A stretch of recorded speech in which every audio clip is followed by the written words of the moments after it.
yote. Mhubiri wetu wa leo Frank Msako, na Bwana pamoja nawe katika jina la Yesu. Haleluya. Wakati tunasimama hivyo, nyimbo tunafahamu na tafadhali tuimbe. Inaitwa Tukufu. Wewe ni Mungu.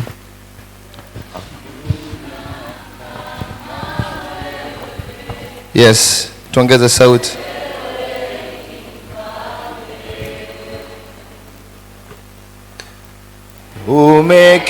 Umeketi mahali pa juu palipoinuka,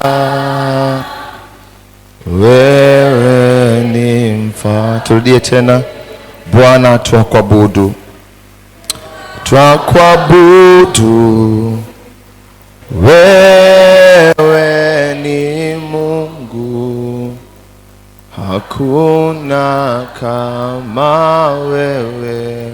Ndiyo Bwana, wewe ni mfalme. Bwana Yesu, umeketi mahali pa juu, wewe ni mfalme. Umeketi mahali pa juu palipoinuka, wewe ni mfalme. Baba yangu mfalme mwenye enzi na uweza wote ni wa kwako mfalme. Tazama ni wanao ambao tumesimama tena mbele ya uso wako, mbele ya madhabahu hii takatifu ambayo uliichagua kwa ajili ya kututengeneza Bwana. Uliichagua kwa ajili ya kutuongoza. Uliichagua madhabahu hii kwa ajili ya kutufanya vile ambavyo unataka na kutamani. Baba, nasi watoto wako, kwa sababu ulitupa hiyo neema ya kuwa mahali hapa, basi tumefika kuendelea zaidi kukusikiliza, kuendelea zaidi kuyasikia yale ambayo unatamani tuweze kuyaishi na kuyafanya katika dunia hii mfalme. Asante kwa ajili ya watoto wako, asante kwa ajili ya uwepo wako, asante kwa ajili ya nguvu zako. Roho Mtakatifu, naendelea kukushukuru kwa sababu umeketi mahali hapa. Umeketi, uwepo wako upo, uwepo wako uko na sisi. Tazama ni wakati ambao wa neno Bwana, tunatamani zaidi kuyasikia yale ambayo unatamani ili yakatusaidie katika maisha yetu ya kila siku. Baba, utukufu ni wa kwako, heshima na uweza yote atakayofanyika hapa ni kwa ajili ya ufalme wako. Ni katika jina la Baba na la Mwana na Roho Mtakatifu. Kila mmoja aseme amen. Unaweza kuketi, mpigie Yesu makofi mengi. Bwana Yesu asifiwe. Msalimie jirani yako. Yamkini tangia umefika hapa saa 4 umekaa na jirani yako kama matofali alivyopangwa, alivyojenga nyumba. Bwana Yesu asifiwe. Msalimie jirani yako, mwambie jirani, Bwana Yesu asifiwe. Mpe mkono. Bwana Yesu asifiwe. Nimefurahi kukaa na wewe leo. Umependeza. Ila kama hajapendeza mwambie Bwana akutie nguvu ili upendeze tena Jumapili. Namshukuru sana Mungu kwa neema na nafasi ambayo amenipa kuweza kusimama siku ya leo mbele ya watakatifu hawa, watoto wake. Mungu wa mbinguni na azidi kutukuzwa. Lakini pia namshukuru sana baba yangu na mama yangu kwa kunipa nafasi ya kusimama na kuniamini. Mungu wa mbinguni sana awabariki baba na mama. Lakini pia namshukuru sana Mungu kwa ajili ya wazee wetu wa kanisa ambao wanafanya kazi ili sisi au ili kanisa liendelee kusimama katika ubora ambao Mungu anautaka. Wazee wa kanisa, Mungu wa mbinguni awabariki sana. Lakini pia nashukuru sana Mungu kwa ajili ya mashemasi ambao wameendelea kusimama kwa ajili ya kanisa, kusimama katika nafasi ambazo Mungu amewaamini. Mungu awabariki. Lakini ya mwisho ni kushukuru wewe ambaye umefika ibadani siku ya leo. Mungu wa mbinguni azidi kukukumbuka kwenye maisha yako yote. Haleluya. Bwana Yesu asifiwe. Kwa majina yangu naitwa Frank Rusaji. Mimi ni mtoto wa hapa Patmo. Haleluya. Na ni wa hapa, nitaendelea kuwa hapa. Na Mungu akinisaidia na maisha yale mengine yatakuwa hapa. Bwana Yesu asifiwe sana. Haleluya. Kuna watu wameelewa, nimesikia amen. Tutaenda kujifunza kichwa cha somo kinachosema iokoe dunia kwa kuishi njia za Mungu. Iokoe dunia kwa kuishi njia za Mungu. Naomba tusome kitabu cha Mwanzo ile sura ya 6 na ule mstari wa 12, alafu ukishasoma utulie hapo hapo.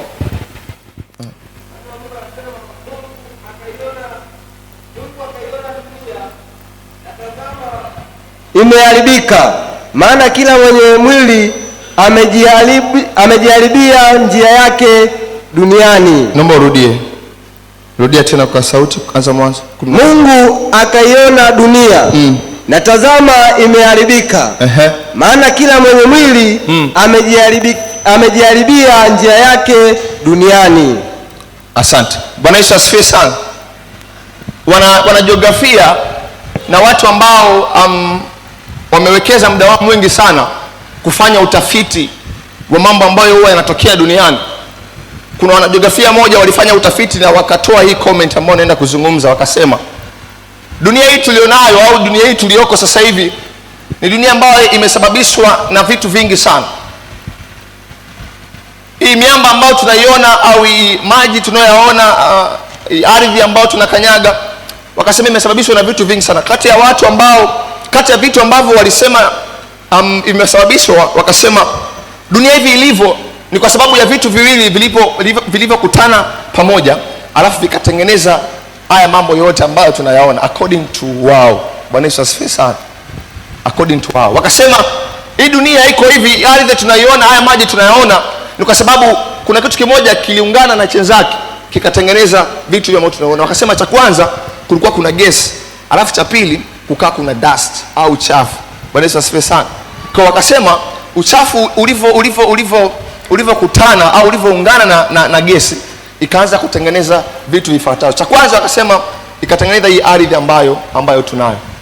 Bwana Yesu asifiwe. Alafu cha pili wakasema hii hewa ambayo tunaivuta ni kwa sababu ya ile gesi ambayo ilikuwepo wakati ule wa kwanza kabisa. Lakini pia wanasema na mawingu ni kwa sababu ya mvuke sijui na nini na jua na vitu kama hivyo. Bwana Yesu asifiwe sana. Kwa wao na wengine wametoa theory nyingi sana. Kwa sisi ambao tulisoma geography advance au kwa wewe ambao unasoma geography unaweza kukumbuka. Lakini tutoke huko. Nilikuwa tunajaribu kukuonyesha ni mtazamo upi ulioko ndani ya wanadamu kuhusiana na hii dunia. Bwana Yesu asifiwe sana. Tutoke huko. Tuingie katika Biblia. Bwana Yesu asifiwe. Amen. Tuingie katika maandiko. Ukisoma kitabu cha Mwanzo ile sura ya 1, mstari wa 1. Biblia inasema hapo mwanzo Mungu aliziumba mbingu na nchi. Bwana Yesu asifiwe. Haleluya. Amen. Tafsiri ya kawaida ni kwamba dunia tuliyoko au dunia tulionayo sasa hivi na vitu vyote ambavyo viko ndani ya hii dunia viliumbwa na Mungu. Viliumbwa na Mungu. Bwana Yesu asifiwe. Amen. Wao ni mtazamo wao wa kibinadamu, lakini Mungu mwenyewe anasema dunia tuliyoko sisi watoto wake na vitu vyote ambavyo tunaviona katika macho haya ya kimwili ni viliumbwa na yeye peke yake. Sasa katika namna ambavyo Mungu alikuwa anaumba hivyo vitu vyote na dunia hii ambayo tunayo, alimuumba mtu mwenye mwili ambaye ni mimi na wewe. Bwana Yesu asifiwe. Natamani unisikilize sana kwa makini. Yaani usiponielewa hapa mwanzoni, mbele hautanielewa. Baada ya Mungu kuumba dunia na vitu vyote vilivyoko ndani, akamuumba mtu mwenye mwili ambaye ni mimi na wewe. Na lengo la Mungu kutuumba sisi, makusudi yalikuwa ni mengi sana. Lakini moja kati ya kitu ambacho Mungu alikuwa anatarajia kutoka kwetu ni sisi tuweze kutimiza yaliyo mapenzi ya Mungu Baba kutoka mbinguni yaje wapi? Duniani. Kitu ambacho Mungu alikuwa anatamani kwamba amewaweka wanadamu duniani ili uungu wake ulioko mbinguni upate kudhihirika duniani kwenye uwepo wao au kwa ajili yao. Bwana Yesu asifiwe sana. Sasa ule uwepo wa Mungu, nguvu ya Mungu iliyokuwepo mbinguni, Bwana aliamua amweke mwanadamu duniani ili ule udhihirisho wake na ukuu wake na nguvu zake zipate kuonekana katika hii dunia tulio nayo. Ilikuwa ni moja kati ya kusudi ambalo Mungu alimweka mwanadamu. Bwana Yesu asifiwe sana. Na kichwa chetu na somo letu linasema iokoe dunia kwa kuziishi njia za Mungu. Unaweza kuwa unawaza njia za Mungu ni njia za namna gani? Naposema njia za Mungu nikanapata maana tofauti tofauti. Bwana Yesu asifiwe sana. Maana kwanza inasema njia za Mungu ni aina ya maisha ambayo Mungu amempa mwanadamu, na aina ile ya maisha ambayo Mungu amempa mwanadamu, yale maisha yapate kutimilika katika hii dunia ambayo tupo. Maana ya pili, njia za Mungu ni kusudi la Mungu ambalo kaliweka ndani ya mwanadamu, afu lile kusudi aliloliweka ndani ya mwanadamu liweze kutimia katika hii dunia ambayo tupo mpaka leo. Bwana Yesu asifiwe sana. Bwana asifiwe. Tukisoma kitabu cha Yeremia ile sura ya 1 mstari wa 5, tukutana na maneno ambayo Bwana alikuwa anamwambia Yeremia ya kwamba kabla sijakuumba katika tumbo nalikujua, na kabla hujatoka tumboni nalikutakasa. Alafu anamalizia, nimekuweka kuwa nabii wa mataifa. Manake kitu ambacho Yeremia alitiwa hapa duniani, au njia ya Mungu iliyokuwa ndani ya Yeremia, ni Yeremia kuwa nabii wa mataifa akiwa katika hii dunia. Bwana Yesu asifiwe sana. Njia ya Mungu ambayo ilikuwepo ndani ya Yeremia ni yeye kuwa nabii wa mataifa. Manake ndilo kusudi ambalo Mungu alimpa na aliishi na alitimizi hapa duniani. Na ndivyo hivyo ilivyo kwetu sisi, kwamba Mungu alituumba ili mtu mmoja awe mwanasiasa mkubwa hapa Tanzania, ili mtu mmoja awe lecturer mkubwa hapa Tanzania, ili mtu mmoja awe mwanasheria mkubwa hapa Tanzania, ili mtu mmoja awe daktari mkubwa hapa Tanzania. Bwana Yesu asifiwe. Na kama Yeremia amezaliwa alafu asingepita katika njia ya yeye kuwa nabii wa mataifa, mpaka leo hii tusingemsoma Yeremia. Haleluya watu wa Bwana. Haleluya watu wa Mungu. Kama Yeremia asingepita katika njia ambazo Yesu au Mungu amemfanya yeye kuwa nabii wa mataifa, yamkini amezaliwa, amekuwa, akaenda kusomea udaktari, alafu akaingia kuponya watu, mpaka leo tusingeelewa namna ipi ambayo kilikuwa kitu gani ambacho kilikuwepo ndani ya nani? Ndani ya Yeremia. Bwana Yesu asifiwe sana. Bwana asifiwe. Yamkini angezaliwa Yeremia alafu angeenda kufundisha madarasani, kufundisha sekondari au vioni, mpaka leo kusudi ambalo Yeremia lilikuwa limewekwa ndani yake lisingetimia. Kwa nini tunamsoma Yeremia mpaka sasa hivi? Na kwa nini tunamshuhudia Mungu kwa matendo makubwa ambayo aliyafanya kupitia Yeremia? Ni kwa sababu Yeremia alitembea katika njia ya Mungu ambayo aliiweka ndani yake hapa duniani. Bwana Yesu asifiwe watu wa Bwana. Tumesoma kitabu cha Mwanzo ile sura ya 6 na ule mstari wa 12. Kabla sijakupeleka kwenye mstari wa 12, ngoja nianze kukupa dondoo chache kuanzia mstari wa kwanza. Bwana Yesu asifiwe sana. Kwa nini Mungu alianena maneno haya kwenye mstari wa 12? Kitu gani ambacho kilitokea huko juu? Wangapi tuko pamoja? Bwana Yesu asifiwe sana. Ukianza mstari wa kwanza, Biblia inasema kulikuwa kuna wana wa Mungu waliokuja duniani. Bwana Yesu asifiwe sana. Alafu hao wana wa Mungu, Biblia inasema kwamba waliwapenda mabinti za wanadamu, na hawakuishia tu kuwapenda, waliishia pia na kuwaoa na kupata watoto nao. Bwana Yesu asifiwe. Ukianza mstari wa kwanza utakutana na hizi habari. Hawakuishia tu kuwapenda, wakaishia pia kupata watoto pamoja na wana au mabinti za wanadamu. Na kile kitu ambacho kilifanyika au kile kitu ambacho kilitokea, Mungu hakikumpendeza. Kwa nini? Kwa sababu njia ambayo alikuwa amemwekea mwanadamu hapa duniani na kitu ambacho alikiona mwanadamu anakifanya kilikuwa tofauti. Makusudi ambayo Mungu alikuwa amemwekea wanadamu katika nyakati zile na kile ambacho alikiona Bwana wakikifanya kilimchukiza sana Mungu. Alafu sasa natamani tuone sasa mstari wa 12, maneno ya Mungu akawa anasemaje. Rudia tena mtumishi wa Bwana. Kitabu cha Mwanzo sura ya 6 mstari wa 12. Yes. Bwana Mungu anasema, Mungu akaiona dunia na tazama imeharibika. Ndio. Maana kila mwenye mwili amejiharibia njia yake duniani. Ukisoma kwa utulivu unakuja kuelewa dunia haikuharibika kwa sababu uwepo wa Bwana haukuwepo. Dunia haikuharibika kwa sababu nguvu za Mungu hazikuwepo. Dunia haikuharibika kwa sababu Roho Mtakatifu hakuwepo duniani. Lakini nasema dunia iliharibika kwa sababu ya wanadamu waliziacha au waliziharibu njia ambazo Mungu alikuwa amewawekea ndani yao kuziishi hapa duniani. Mtumishi wa Bwana, ni neno ambalo sio geni kwako. Mimi mwenyewe nimelisikia sana mpaka leo, ya kwamba tunasema leo kwamba dunia imeharibika. Mpaka hivi leo ni maneno ambayo tunazungumza, dunia imeharibika sana. Au unasikia huko nasema dunia imeharibika sana. Vijana sasa hivi wamekengeuka, watoto sasa hivi wamekengeuka. Alafu mbaya zaidi, kuna watu wanasema dunia sasa hivi si kama dunia ya zamani. Maisha ambavyo yalivyo sasa hivi ni tofauti na maisha ambayo sisi tulikuwa tunaishi. Vitu vingi vimeingia ndani ya hii dunia. Ni maneno ambayo tumekuwa tukiyatamka na mengine kuyasikia kwa watu. Lakini Bwana anasema dunia aliona imeharibika au imeharibika kwa sababu ya mwanadamu aliharibu njia zake mwenyewe.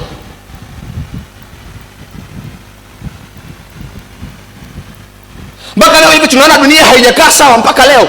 Na sasa kama itakuja kukaa sawa, kama kutakuwa kuna mwanadamu yoyote yule ambaye mpaka leo anaishi katika njia ambazo si za Mungu.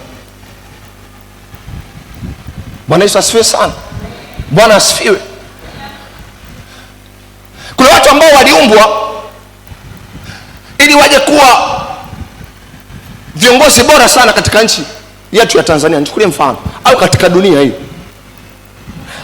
Ni njia ambayo Mungu aliiweka ndani yao kabla hata hawajazaliwa. Kwa tafsiri nyingine, maana ni kusudi ambalo Mungu aliliweka ndani ya hao watu kabla hata hawajaja katika hii dunia, hawajazaliwa. Lakini cha ajabu, huyu mtu alipoingia katika hii dunia, kutokana na mazingira na dunia jinsi ilivyo, ni mtu ambaye amewekwa au kaitwa awe kiongozi mkubwa hapa duniani, ili katika nafasi yake ya uongozi watu wamuone Mungu kupitia uwepo wake. Ukuu wa Mungu upate kuonekana kupitia ile nafasi ambayo amesimama. Lakini huyu mtu alipozaliwa, akili yake mpaka leo anawaza kuwa daktari. Mtumishi wa Mungu, kuwa daktari sio mbaya wala sio dhambi kuwa daktari, lakini ndilo njia ambayo Mungu anataka wewe uipite hapa duniani. Bwana Yesu asifiwe sana. Kuwa mwanasheria sio dhambi, lakini je, ni njia ambayo Bwana anahitaji au amekuwekea wewe upite hapa duniani? Kuwa mtumishi au kuwa mchungaji sio dhambi, lakini je, ndiyo njia ambayo Bwana aliiweka ndani yako kabla hujaja hapa duniani? Bwana akasema dunia imeharibika kwa sababu wanadamu wameziacha njia zao. Maana kwamba ingetokea mtu ambaye amesimama kwenye nafasi ambayo Mungu amemwekea aweze kusimama hapa duniani, kama dunia isingeharibika au isingekuwa hivi ambavyo hivyo leo. Ndio maana nikasema kama Yeremia angekuwa duniani afu asingekuwa nabii wa mataifa, lakini angekuwa mganga mfawidhi wa wilaya fulani hivi, kile kitu ambacho kilidhihirika, ukuu wa Mungu ambao ulidhihirika ndani ya Yeremia ungetokea? Usingetokea. Watu wasingepona, watu wasingemjua Mungu kupitia Yeremia. Kwa nini? Kwa sababu angekuwa hajasimama kwenye nafasi ambayo alitakiwa yeye asimame. Bwana Yesu asifiwe. Tusome kitabu cha Luka ile sura ya 19.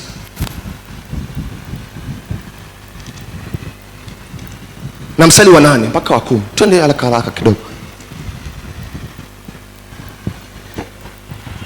Kitabu cha Luka mtakatifu sura ya 19 mstari wa 8 mpaka mstari wa 10. Neno la Mungu linasema, ndio, Zakayo akasimama akamwambia Bwana, tazama Bwana, nusu ya mali yangu na wapa maskini. Na ikiwa nimenyang'anya mtu kitu kwa hila, namrudishia mara 4. Yesu akamwambia, leo wokovu umefika nyumbani humu, Ndiyo. kwa sababu huyu naye ni mwana wa Ibrahimu. Mstari wa 10. Kwa kuwa mwana wa Adamu alikuja kutafuta na kuokoa kile kilichopotea. Baada ya dunia kuharibika kwa sababu ya njia za wanadamu zimeharibika pia, kitu ambacho Mungu alikifanya ni kumtoa mwanae wa pekee. Bwana Yesu asifiwe. Amen. Baada ya wanadamu kushindwa kusimama katika njia na makusudi na mapenzi ya Mungu, kitu ambacho Mungu alikifanya ili awarejeshe hawa watu kwenye njia ambazo amewekea, alimtoa mwana wa pekee Yesu. Kati ya kusudi ambalo Yesu alikuja nalo kwa ajili yetu sisi, katika yote ambayo aliyafanya, mojawapo ilikuwa ni kumrejesha mwanadamu katika njia. Ilikuwa ni kumrejesha mwanadamu aliyepotea arudi katika njia na kusudi ambalo Mungu alimwekea tangia alipokuwa hajatoka tumboni mwa mama yake.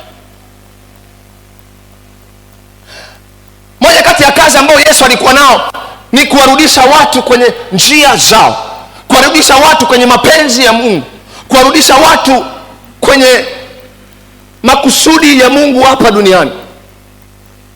Bwana Yesu asifiwe sana. Sasa ngoja tuone alifanyaje. Tusome kitabu cha Marko ile sura ya 1 na ule mstari wa 16 mpaka 17. Ninatamani unielewe sana kwa sababu mimi ndio naenda kumaliza. Bwana Yesu asifiwe sana. Moja kati ya kazi ambayo Yesu alikuwa nayo alipokuja hapa duniani ni kuwarejeshea watu, kuwafanya watu wayajue mapenzi ya Mungu, kuwafanya watu wayatimize mapenzi ya Mungu hapa duniani. Na wakati ambapo alikuwa anaanza utumishi wake, alikutana na watu wawili ambaye ni Simoni na ndugu yake Andrea. Na wakati huo ambapo anawakuta hao watu, aliwakuta watu hao ambao wako busy katika shughuli zao za uvuvi wa samaki. Bwana Yesu asifiwe sana. Yaani ni watu ambao walizaliwa hawakuwa hawajui kilichokuwa kimo ndani yao. Walikuwa wafahamu. Yaani tangia utoto wao mpaka ule mwaka ambao Yesu anawakuta, walikuwa hawajui kitu gani ambacho kimewafanya wao hapo duniani. Maana Yesu wakati anakuja aliwakuta wako busy kwenye kazi zao za mikono. Na ndivyo hivyo katika maisha yetu. Kabla Yesu ajaje kwenye maisha yetu, tulikuwa busy sana. Sisi kabla hatujaokoka tulikuwa busy sana na dunia. Bwana Yesu asifiwe sana. Akili zetu zilikuwa zinatawaliwa. Baada ya masomo mimi nitafanya kazi gani? Nikikuuliza hapo wakati upo mtoto ulikuwa unapenda kuwa nani? Kuna watu wanasema alikuwa anapenda kuwa daktari, mwingine pilot, mwingine mwendesha mameli makubwa, magari makubwa, mwingine anasema ndoto yangu ilikuwa niwe traffic. Kila mtu alikuwa ana nafasi yake wakati ule alipokuwa anakuwa. Na si kwamba alikuwa anakizungumza kile kitu anakifahamu. Ni kitu ambacho katika hali ya kimwili anakipenda. Bwana Yesu asifiwe. Kwa kabla Yesu hajaja kwenye maisha yetu, tulikuwa busy sana na dunia. Tulikuwa tunawaza vitu vingi kuvifanya, tulikuwa tunawaza vitu vingi kuvitenda. Lakini Biblia inasema Yesu alipowakuta hao watu, Simoni na ndugu yake, Simoni na Andrea, aliwakuta wako busy na samaki. Hawaelewi chochote. Yaani wao hawaelewi kwa habari ya utumishi. Hawataki kusikia kwa habari ya utumishi. Bwana Yesu asifiwe sana.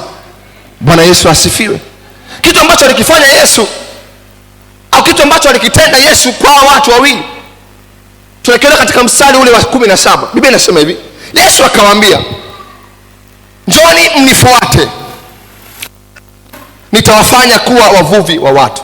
Alifanya vitu viwili, alitenda vitu viwili, aliongea vitu viwili vya msingi sana, ambavyo hivi vitu viwili anaenda kuongea na sisi leo mahali hapa. Bwana Yesu asifiwe. Bwana Yesu asifiwe.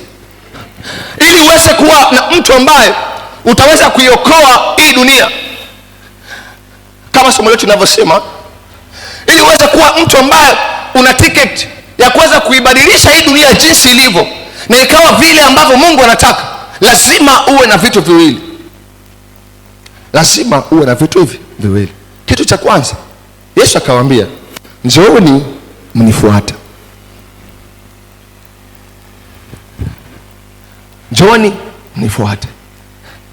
Jambo la kwanza ambalo linaweza likamfanya mwanadamu mwenye mwili au mtu mwenye mwili aweze kutimiza mapenzi ya Mungu hapa duniani, cha kwanza ni lazima awe amemfuata Kristo kuwa Bwana na Mwokozi wa maisha yake.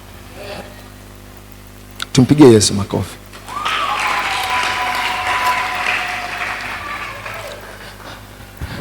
Ili mapenzi ya Mungu yaweze kutimilika hapa duniani katika umri wako wao na maisha hayo hayo ulio nayo, lazima uweze kumfuata Yesu, kumpokea kuwa Bwana na Mwokozi wa maisha yako.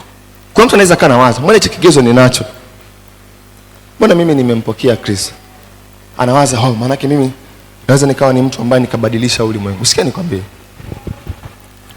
dunia hii iko hivi mpaka leo imeharibika, si kwa sababu hakuna watu ambao hawajaokoka. Bwana Yesu asifiwe kanisa.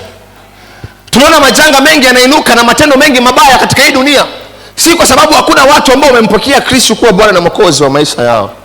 Nisikilize kwa makini, nitakusaidia. Dunia hivi ilivyo, tunaona mambo ya ajabu sana. Wanasayansi wanazidi kugundua. Juzi nilikuwa naona kuna kitu wanakivumbua, ni mitambo ya kuongeza miaka. Yaani wao sasa wameshajikabidhi uungu ndani yao. Yaani ni mwanadamu ambaye ameshajikabidhi uungu, alafu anatengeneza mitambo ya kuongeza miaka. Yaani mtu achelewe kufa. Bwana Yesu asifiwe sana. Maana haya yote yanatokea si kwa sababu hakuna watu ambao wamempokea Kristo kuwa Bwana na Mwokozi wa maisha yao. Si tuko hapa tumeketi mtumishi? Kwani kuna mtu ambaye hajaokoka hapa? Tupo wote tumeketi. Lakini kwa nini mpaka sasa hivi dunia inazidi kuharibika? Ni kwa sababu ya kitu cha pili ambacho Yesu aliwaambia Simoni na Andrea ndugu yake.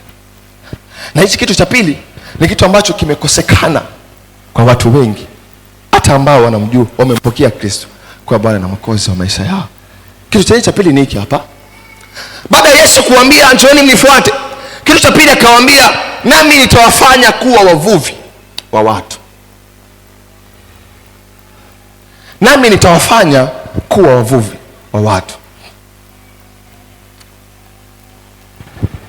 Dunia inaharibika, na sisi watoto wa Mungu ambao tumempokea Kristo tuko duniani, si kwa sababu hatujampokea Yesu kuwa Bwana na Mwokozi wa maisha.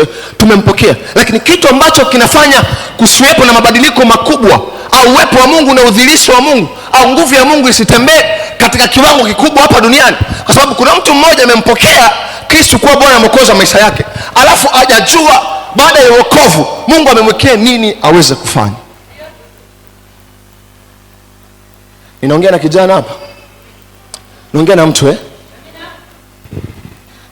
Mabadiliko yatokei na sisi watu ambao tumempokea Kristo tupo duniani.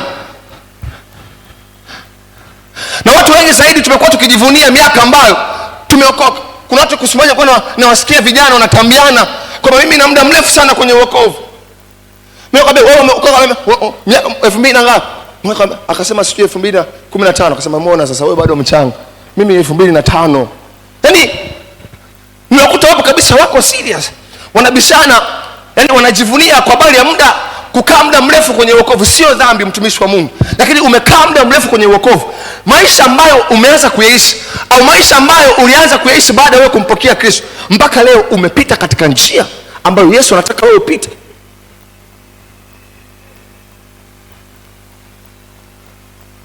Umepita mpaka leo hii mtumishi umekaa. Je, maisha ambayo unaishi, nafasi ulionayo kazini, biashara ambayo unaifanya, huduma ambayo unaifanya, je, ni njia ambayo Yesu alikupa baada ya wewe kumpokea?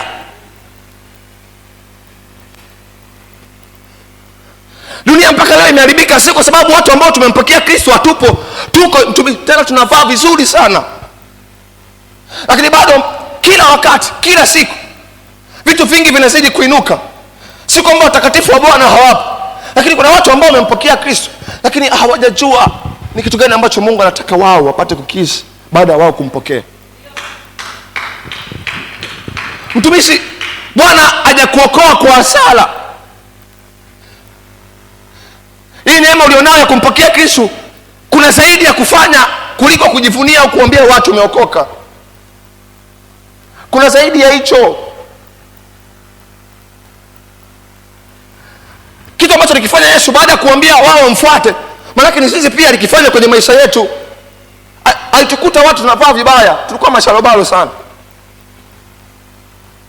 Aliwakuta mabinti ambao walikuwa wanavaa vibaya mtaani, na bahati mbaya mtaa huo uliwapa majina. Wengine umemwona Misi ule wa mtaa.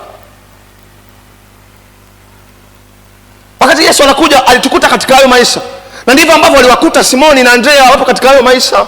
Lakini alichokifanya cha kwanza, aliwaambia wamfuate. Maana hata sisi tumemfuata, tulipata neema ya kumpokea yeye kwa Bwana na Mwokozi wa maisha yetu. Lakini neema ya kumpokea, ya kuambia watu tumeokoka, haiwezi kubadilisha dunia kama hatutapita kwenye njia ambazo Mungu anataka tupite baada ya sisi kuokoka. Mimi sikuwahi tangu nimezaliwa, sikuwahi kufikiri kama nitakuja kuwa mtumishi wa Mungu. Sikuwahi. Na mpaka nasoma, na mtu yote alikuwa akiniuliza, namwambia nataka kuwa mtu fulani, lakini chembe yote ya utumishi haikuwemo ndani yangu.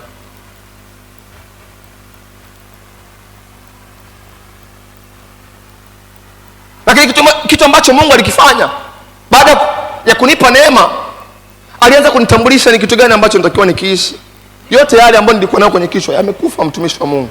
Kama ningeamua kuishi vile ambavyo nilikuwa nataka, nisingekuwa hapo.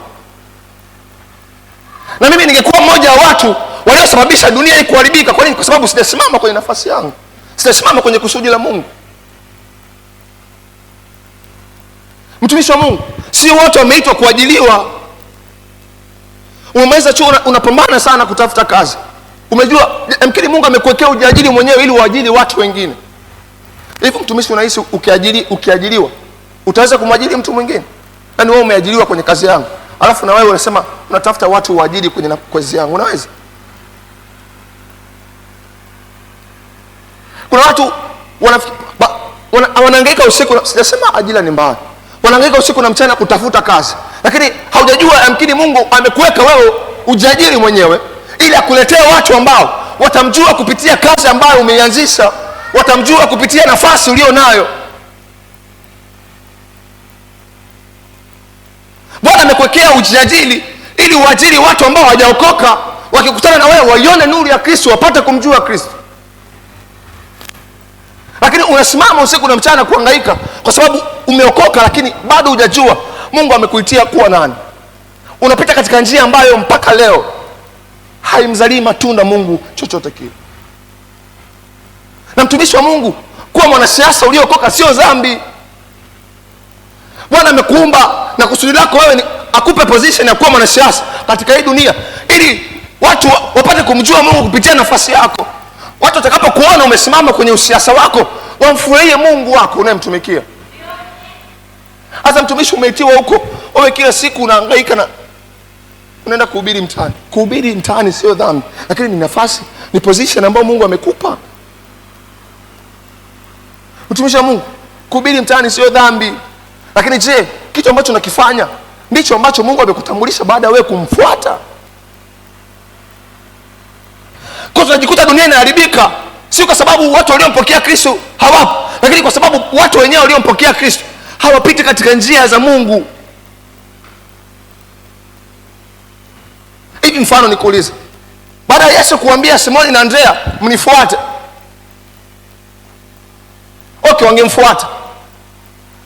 Alafu kile ambacho Yesu aliwaambia kwamba nitawafanya kuwa wavuvi wa watu, wasingekuwa unajua. Hivyo unahisi matunda yote yale yangetokea kwao? Nikamwambia asubuhi, nikasema hivi, kuna ile andiko ambalo huwa tunahisi kwamba litawapata watu ambao ni manabii wa uongo. Kuna ile andiko linasema kwamba siku itafika wakati ambao Yesu atasimama atasema hakujui.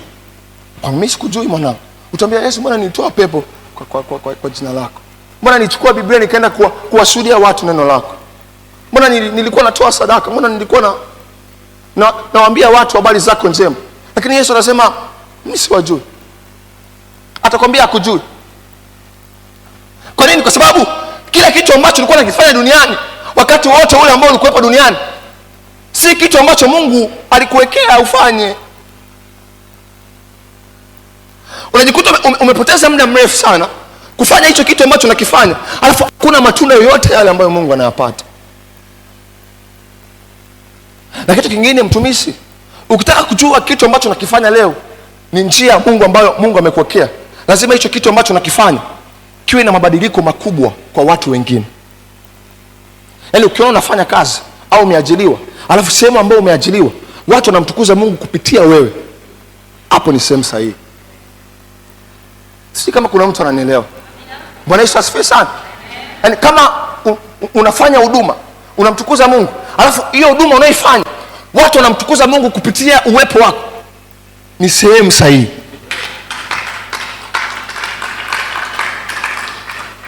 Hiyo biashara ambayo unafanya, unaona watu wanapokuja, kuna wakati mwingine utakuta mtu ana duka lake Kariakoo, lakini ule mtaa wote unajua kabisa yule mama mtumishi. Nenda kwenye ile duka la mama mtumishi. Yaani pale ahubiri wala ashiki mic, wala ashiki Biblia, lakini tu kwa sababu amesimama kwenye njia ambayo Mungu alimwekea, watu wanamuona Mungu kupitia uwepo wake. Na kama ingekuwa hivyo hivyo kwa watu wote, dunia isingekuwa hivi tulivyo. Isingekuwa hivi. Watumishi wa Mungu, dunia ni ya ovyo sana. Na Bwana alisema mwenyewe dunia imeharibiwa kwa sababu wanadamu wameshindwa kuzifuata njia zao ambazo niliwawekea ndani yao. Kumpokea Yesu haina maana kwamba basi umemaliza kila kitu. Kuna watu wengi sana walimkiri Yesu kwa Bwana Mwokozi wa maisha yao, lakini lango la mbinguni huwa linafungwa kwa ajili ya wasiingie ndani.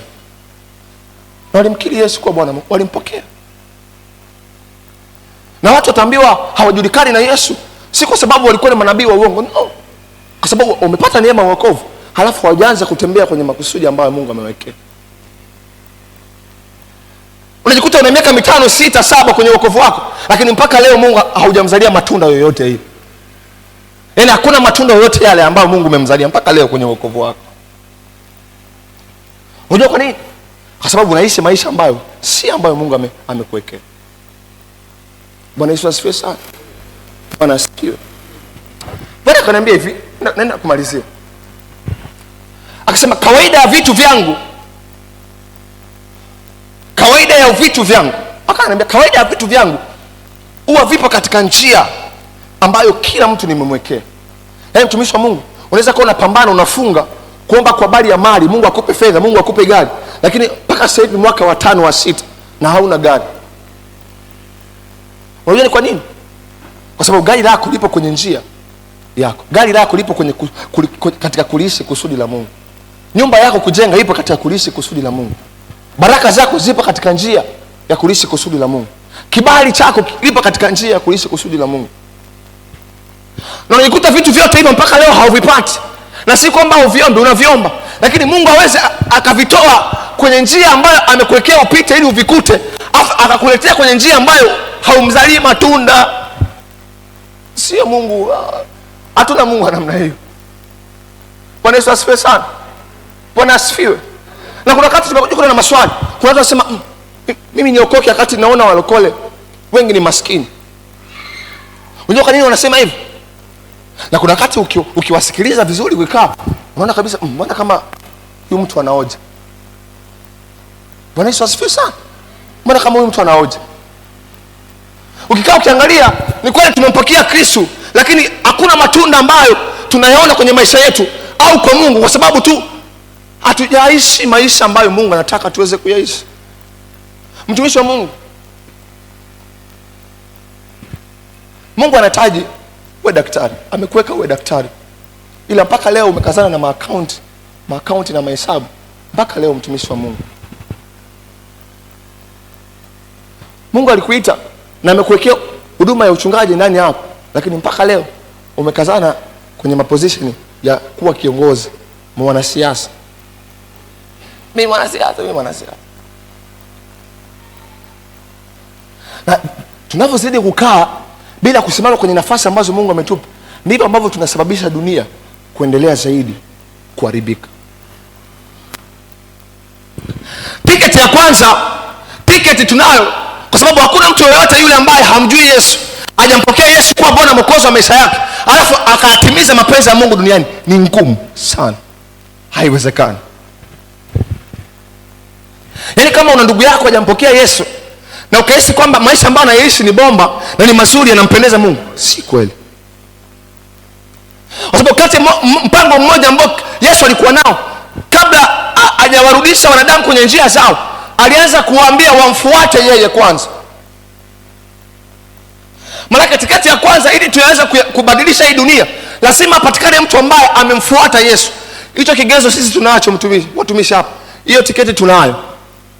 Lakini jambo la pili, ili tuweze kubadilisha huu ulimwengu na hii dunia jinsi ilivyo na watu wake, lazima aliyemfuata Yesu aanze kutembea kwenye makusudi na njia za Mungu.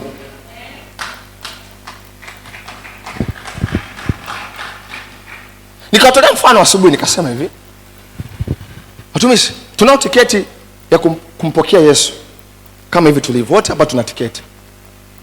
Alafu nikamwambia hivi, ushakukata unasafiri, unaenda labda Mwanza, si ndio? Alafu ukaenda pale stand, ukakata tiketi gari la ardhi. Alafu imefika saa 12, mtumishi, na tiketi yako, unaingia kwenye gari la ABC. Bwana Yesu asifiwe. Ngoja nirudie. Kuna mtu hapa alishawahi kukata tiketi ya gari la ardhi siti namba 40. Alafu imefika saa 11, anaingia kwenye gari la biudi na anaenda kwenye ile siti namba 40, anakaa mtumishi wa Bwana. Safi. Bwana Yesu asifiwe sana. Ni kitu gani ambacho kitatokea hapa? Una tiketi ya kusafiri, ni kweli unayo, lakini gari ulilopanda sio lile ambalo unatakiwa ufanyaje, upande likupeleke kule ambapo unataka kwenda. Na mbaya zaidi, umekaa kwenye siti namba 40, alafu mimi mwenye siti namba 40, alafu tiketi yangu gari ni hilo kati ya tiketi na ni hilo ambalo natakiwa kulipanda, alafu nakukuta umekaa kwenye siti yangu. Bwana Yesu asifiwe sana. Hivi unaishi kati ya mimi na huyu mtumishi wa Bwana, ni nani ambao watamtetea? Watakuuliza, mtumishi, umekata siti namba ngapi? Namba 40. Unashika kabisa, umeshikana, mimi namba 40, msinichezee, mnataka mnitapeli. Nasikiaga wa mama kwenye gari wanaga analia, nataka mnitapeli, atapeli mtu hapa huko analia. Bwana Yesu asifiwe. Ni kweli ni siti namba 40 na tiketi unayo, lakini nakuuliza, kwani ulikata gari gani mtumishi? Mimi nilikata ardhi, si ardhi kabisa kwenda Mwanza. Sasa mtumishi, hili sio gari la ardhi, hii ni ABC, hujasoma hapo. Haya, toka. Utatoka au utatoka? Hapo utakuta muda ambao unatoka ni muda ambao kama ni saa 12 na dakika 5, gari la ABC limeshaanza kuondoka, linaenda mkoani. Bwana Yesu asifiwe. Hapo bodaboda hawezi, bodaboda hafikii. Bwana Yesu asifiwe. Watu wanatamani kukimbia lakini huwezi. Sasa katika namna ya kibinadamu jinsi ambavyo haiwezekani, pia hivyo kubadilisha ulimwengu haiwezekani kwa mtu ambaye amempokea Kristo kwa Bwana Mwokozi wa maisha yake, alafu akaanza kupita njia ambayo si ya Mungu.